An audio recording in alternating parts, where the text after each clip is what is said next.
The alleged Stockton, California serial killer is in custody this morning. 43-year-old Wesley Brownlee was arrested early Saturday morning, and police say he was on a mission to kill another victim.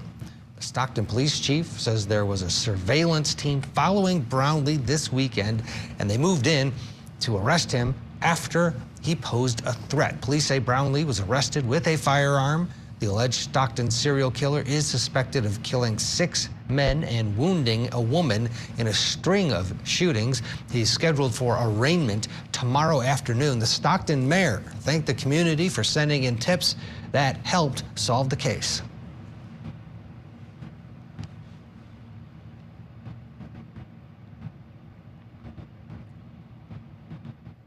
We stood here just a couple of weeks ago, and we made it very clear to the public that these senseless acts of violence will not be tolerated. And that even though there wasn't any words that we could say that would bring back the lost loved ones, the least that we could do is do our part to help bring justice. And here we are today. As Chief said, there's a road ahead of us. We still have work to be done. But to the community, thank you for everything that you've done. Thank you for stepping up. Thank you for exercising your voice. Thank you for submitting the hundreds of tips that have come in on a daily basis. This could not have been done, and today would not be made possible without you. But I want to make a special thank you to our brave men and women who are protected and have sworn to protect and serve this community. Your countless and tireless commitment and service to our community is one of the main reasons why we're here today.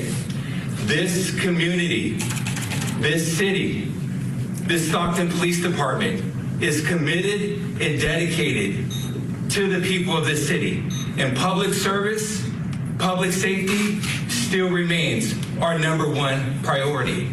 And I want to make this very, very clear to the people of Stockton, California, the United States, and around the world, that when the people of our city of Stockton, California come together and we unite, we can get things done.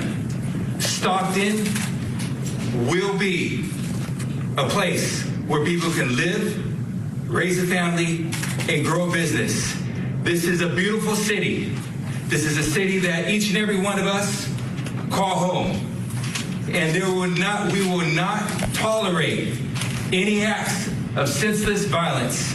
Those will be held accountable, and we will use every resource at our disposal to make sure the people of our city are protected and feel safe. All right, that over the weekend. I wonder if he's up for re-election next month. Ed Bull and Sue Ann Robinson still with us. These are difficult, it's the worst case scenario for investigators because it's not going to interview the boyfriend or the husband.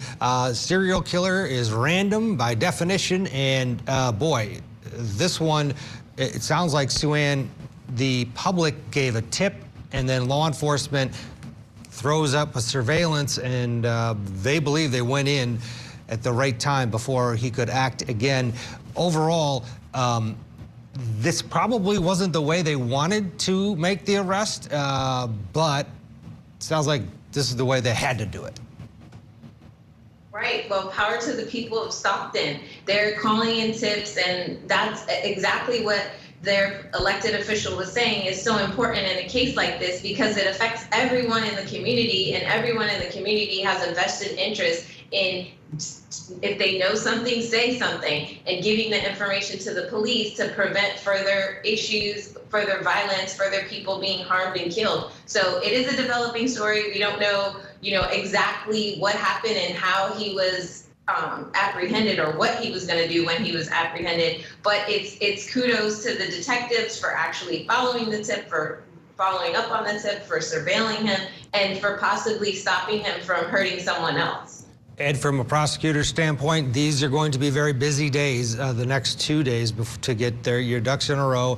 And charging is going to be a unique decision, right? Because you've got 6 different cases, but do they all tie to him at this point? If you were in that seat, what are you looking at, and what's the strategy for prosecutors? Well, everyone needs to remember there's a difference between probable cause and beyond a reasonable doubt, and that's the hurdle that a prosecutor takes the evidence that law enforcement provides them and then puts it into a workable case with a theory and a theme that they can present to a jury.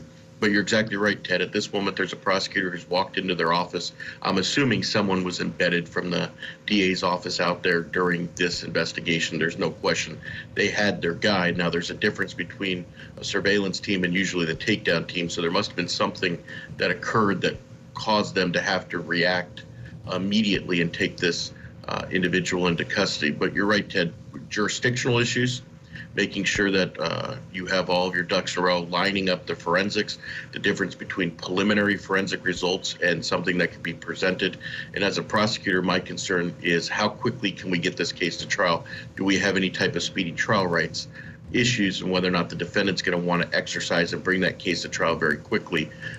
All those things are the different things that we're juggling as prosecutors to get this case across the finish line now and hold the defendant accountable. Arraignment expected. It's on the calendar for tomorrow afternoon, giving, again, prosecutors a little bit of time today to make sure everything is set.